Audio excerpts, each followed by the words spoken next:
जैसा कि हम सब जानते हैं कि राजस्थान रेगिस्तानी क्षेत्र के अंतर्गत आता है, जहां फसल की खेती हमेशा से चुनौती भरी रही है। यहाँ बारिश कभी भी निश्चित और पर्याप्त नहीं होती और न ही यहाँ जल संचयन का कोई स्थायी स्रोत उपलब्ध है। किसानों में जल संचयन और खेती की नवीनतम तकनीकों के बारे में जागरूकता की कमी इस चुनौती को और मुश्किल बना देते हैं।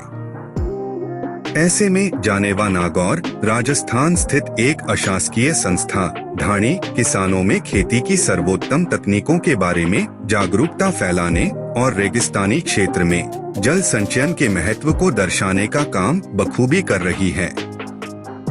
ढाणी राजस्थान के किसानों के लिए इन पवित्र कार्यों को करने के लिए दृढ़ है।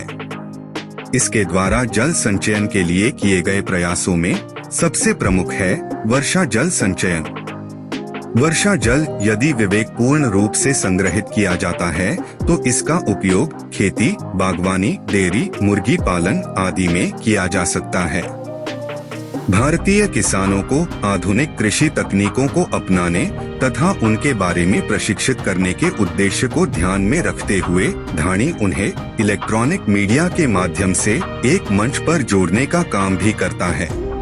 साथ ही किसानों को वर्मी कंपोस्ट का उपयोग करने के लिए प्रेरित करना और रासायनिक उर्वरकों से बचाना भी इस संस्था का उद्देश्य है। खेती में रासायनिक उर्वरकों के प्रयोग से न केवल पारिस्थितिकीय संतुलन पर भारी असर पड़ता है, बल्कि किसानों में कैंसर जैसी जानलेवा बीमारी का होने का खतरा भी बढ़ जाता है। इस संस्था द्वारा किसानों को रासायनिक खेती से ऑर्गेनिक खेती की ओर लाने का प्रयास नियमित रूप से जारी है। इन पवित्र उद्देश्यों और परियोजनाओं को पूरा करना वित्तीय सहायता के बिना संभव नहीं है। इसके लिए हम आपसे निवेदन करते हैं कि आप वित्तीय सहायता के साथ अपने सौम्य हाथों को ढाणी की ओर बढ़ाएं, ताकि इस संस्था के उद्देश्य और सपने वास्तविकता की रोशनी देख सकें।